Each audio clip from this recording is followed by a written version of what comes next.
Well, as many students across the country head back to school this month, and here in Kentucky, district leaders, including in Kentucky, are working to fill a lot of open positions. But there's one significant need that many still have, and federal limitations were placed on who can take the job. WKYT's Grayson Passmore has the details from Scott County, a story that's new tonight. With the new Scott County High School opening soon, many might think that's Superintendent Billy Parker's biggest concern right now. But really it's not. The biggest concern that we have would be hiring. And we're in a much better place than we were last year overall with hiring, but we still have one significant area of need, and that is with special education teachers. Federal legislation passed last year now requires anyone teaching students with special needs to be fully certified. Parker says prior to this, anyone with a bachelor's degree could get an emergency certification to teach in the field.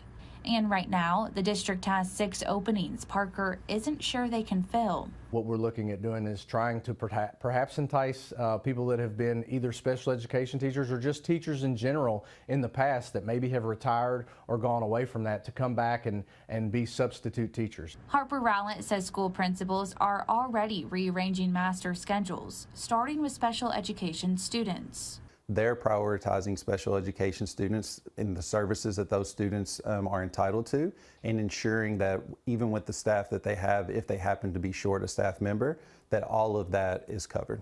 Rowlett says this is a nationwide shortage with a declining interest at the university level, so they're making district-wide changes. We have a new teacher cohort, so if you are in the first 3 years of your special education career as a special education teacher, you are working alongside veteran teachers and meeting as a group, building that camaraderie.